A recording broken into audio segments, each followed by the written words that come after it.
আসসালামু আলাইকুম, স্বাগতম জানাচ্ছি বিবিসি নিউজ আন্তর্জাতিক সংবাদে। শুরুতেই সংবাদ শিরোনাম, এরপর বিস্তারিত। ফুরিয়ে আসছে মার্কিন অস্ত্রভাণ্ডার, রণক্ষেত্র ফিলিপাইনের আইনসভা। যুক্তরাষ্ট্রের সঙ্গে চুক্তিতে চীনকে গ্যারেন্টর হিসেবে চায় ইরান। হরমুজ প্রণালী সফলভাবে পার হল চীনের তেলবাহী জাহাজ। আপনি যদি ইসরায়েলের ধ্বংস চান এবং মুসলিমদের পাশে থাকেন, তাহলে ভিডিওতে লাইক করে চ্যানেলটি অবশ্যই সাবস্ক্রাইব করে দিবেন এবং আপনার মূল্যবান মতামত অবশ্যই কমেন্টে লিখে জানিয়ে দিবেন। ফুরিয়ে আসছে মার্কিন অস্ত্রভাণ্ডার। ইরান যুক্তরাষ্ট্র চলমান সংঘাত নিয়ে সিআইএ ও মার্কিন গোয়েন্দা সংস্থাগুলোর এক গোপন প্রতিবেদনে চাঞ্চল্যকর তথ্য ফাঁস হয়েছে। প্রতিবেদনে দাবি করা হয়েছে, প্রেসিডেন্ট ডোনাল্ড ট্রাম্প ইরানের সামরিক সক্ষমতা নিয়ে জনসমক্ষে যে দাবি করছেন, বাস্তব চিত্র তার সম্পূর্ণ উল্টো।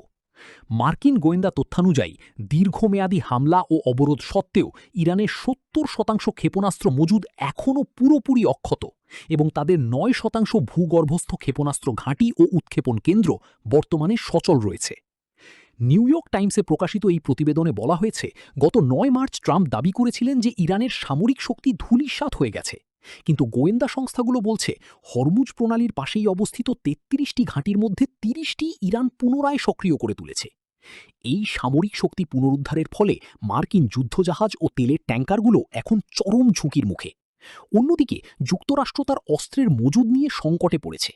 গত কয়েক মাসের যুদ্ধে পেন্টাগন প্রায় ১১০০টি স্টেলথ ক্রুজ মিসাইল এবং ১,০০০-এর বেশি টমাহক ক্ষেপণাস্ত্র ব্যবহার করেছে, যা তাদের বার্ষিক সংগ্রহের চেয়ে কয়েক গুণ বেশি। এছাড়া ১,৩০০-র বেশি প্যাট্রিয়ট ইন্টারসেপ্টর ব্যবহারের ফলে মার্কিন আকাশ প্রতিরক্ষা ব্যবস্থাও চাপের মুখে পড়েছে। এদিকে ইরানের বিপ্লবী গার্ড বাহিনী আইআরজিসি সরাসরি ট্রাম্পকে উদ্দেশ্য করে বলেছে তাদের এপিক রেজ অপারেশন ব্যর্থ হয়েছে।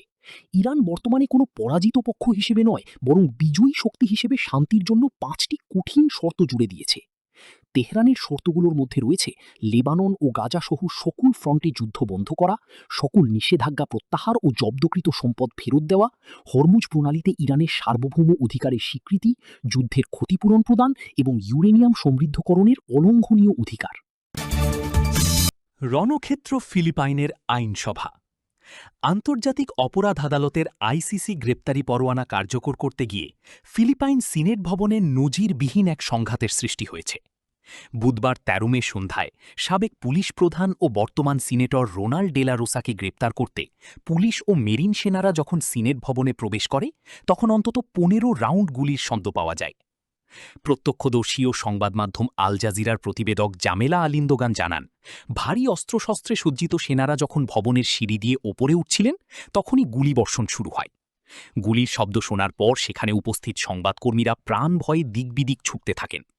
নিরাপত্তা বাহিনী তৎক্ষণাৎ পুরো ভবনটি খালি করার নির্দেশ দেয়। তবে এই গুলি ঠিক কারা চালিয়েছে তা এখনও নিশ্চিত হওয়া যায়নি। ফিলিপাইনের সাবেক প্রেসিডেন্ট রদ্রিগো দুতের্তের আমলে মাদকের বিরুদ্ধে যুদ্ধ বা ড্রাগ ওয়ারের প্রধান সেনাপতি সিনেটর রোনাল্ড ডে লা রোসার বিরুদ্ধে মানবতাবিরোধী অপরাধের অভিযোগ রয়েছে। গত সোমবার ১১ মে আইসিসি তার বিরুদ্ধে গ্রেপ্তারি পরোয়ানা জারি করে।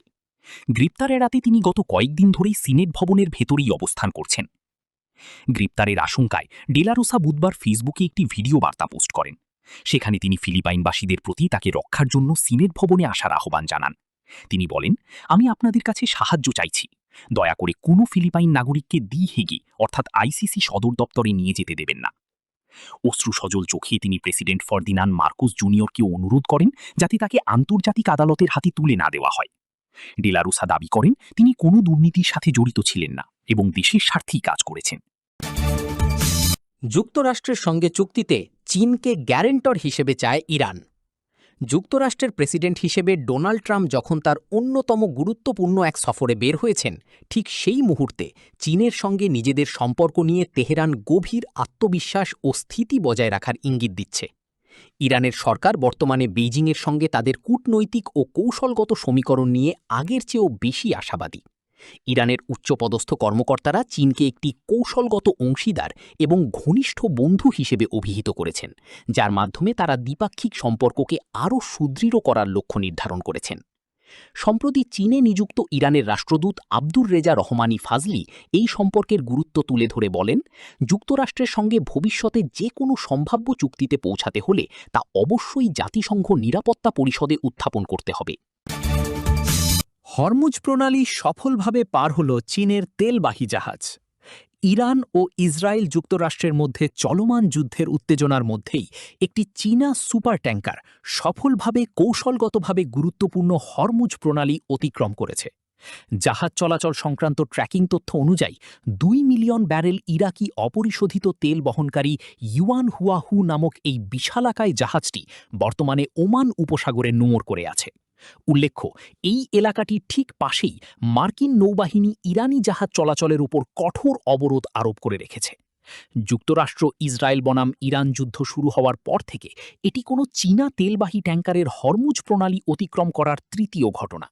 যখন বিশ্বের অধিকাংশ দেশের জাহাজ এই রুট ব্যবহারের সতর্কতা অবলম্বন করছে, তখন চীনের এই নিরবচ্ছিন্ন যাতায়াত ভূরাজনৈতিকভাবে অত্যন্ত তাৎপর্যপূর্ণ।